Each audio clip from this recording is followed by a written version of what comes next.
Wala nga tayong pa-background music ngayon mga mari ko.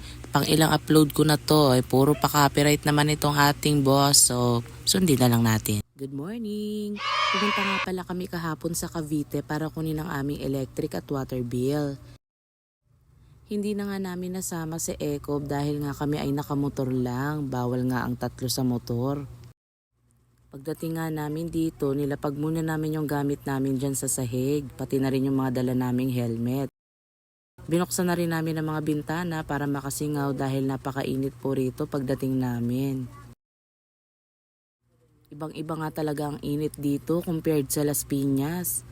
Ito nga pala ang aming bill reveal. So, 45.76 nga pala ang aming bill ng kuryente at ang sa tubig naman ay 277.30. O diba mas mahal yung tubig? Kinabahan pa nga ako dyan dahil 3 days din kami nagstay dito. Akala ko medyo malaki yung aming kuryente. Yan pala mas mahal pa ang aming tubig. Meron nga kaming gagawin sa aming bintana kaya rin kami pumunta rito. May in-order kasi itong aking asawa sa Orange app na sticker para sa mga bintana. Wow! Ito nga tinulungan ko na siya magkabit dahil hindi pala biro magkabit ng mga ganito. Kailangan ng mahabang pasensya mga mari ko dahil para kang nagkakabit ng screen protector ng iyong cellphone. Ganun siya kahirap. What? Nagkakaroon din kasi siya ng mga bubbles. So sabi ng asawa ko, i-check mo nga dun sa labas kung okay siya. Kasi ang style nito mga mari ko, pag nandito ka sa loob, yung mga tao na dumadaan dyan sa labas ay kitang-kita mo. Pero pag ikaw naman ay nasa labas, pag sinilip mo, hindi mo makikita yung mga tao sa loob. Ganon ang atake niya mga mari ko, para kang naka-privacy na screen protector. Amazing. Sa pagkakabit naman ito, una mong gagawin, sukatin mo muna yung salamin ng inyong bintana kung saan ka maglalagay ng sticker. Sunod naman ay gugupitin mo na yan. Sunod naman ay tatanggalin mo yung mismo nakadikit doon sa sticker. Para nga lang siyang scotch tape na napakanipis pero napakahirap niyang tanggalin kasi masyado siyang dikit na dikit doon sa sticker. Pag natanggal mo na, kailangan mo mag-ready ng spray bottle na may water at sabon. Sprayhan mo lang yung sticker bago mo siya idikit. Ito nga pala yung planggana at tabo na nabili ko kasabay nung pagbili namin ng linoleum. Ngayon ko nga lang to napakita sa inyo. Kailangan mo pala gumamit ng any card para pangkuskus dun sa mga bubbles ng sticker. Pwede na dyan yung ATM na luma. So ito siya sa loob. Pag tinignan nyo sa loob, di ba kitang-kita nyo yung labas. Marumi nga lang yung bintana kaya parang malabo siya tignan.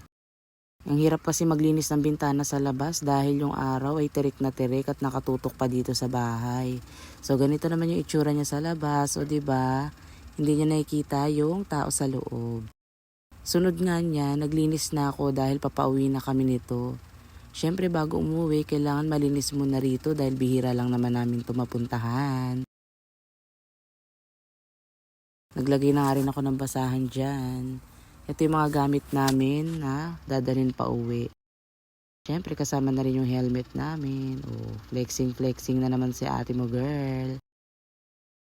Paglabas nga namin na subdivision ay may nadaanan kaming 7-Eleven. Binila na namin ng Kinder Joy ang aming anak dahil yun ang request niya na pasalubong at kaya rin niya kami pinayagan na umalis. Kumain na nga rin muna kami dyan ng siopaw at napansin ko nga dito sa video habang ako ay nag-edit na para pala akong maniningil ng lending, no? Kasi tignan nyo naman yung suot ko, naka long sleeve ako na pang motor tapos meron pa ako dyang body bag, o diba? Lagayan ng pera yarn.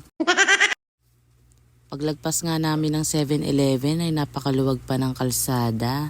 Naprang kami mga mare ko dahil akala namin ay hindi kami matatraffic. Yung pala dito lang sa bungad yung walang traffic. Pauwi na kami niyan. Kung mapapansin nyo, maliwanag pa dyan. Pero palubog na rin yung araw. Ang lakas din ng hangin dyan kaya hawak-hawak ko talaga yung aking helmet. Bacoor na nga yan at inabot na kami ng dilim. Pag-uwi nga namin, binigay ko na sa aking anak ang aming pasalubong. Tingnan nyo naman, 'di ba? Happy naman siya. Mga 8 PM nga, bigla naman siya nag-crave sa sopas. Kaya dinala ko siya rito. Walking distance lang naman to sa amin kaya kering-keri na yan. Hindi na nga namin sinama ang Daddy Peter dahil ayaw naman daw niya sabi ng anak ko. Pero nung nakita niya to ay nainggit siya. Charis! O diba? Ganyan siya mag-crave. Bihirang-bihira nga lang yan mag-request ng mga ganyang pagkain kaya pinagbigyan ko na. At ito nga may pa-ice cream pa. O paano ba yan? See you tomorrow. Bye!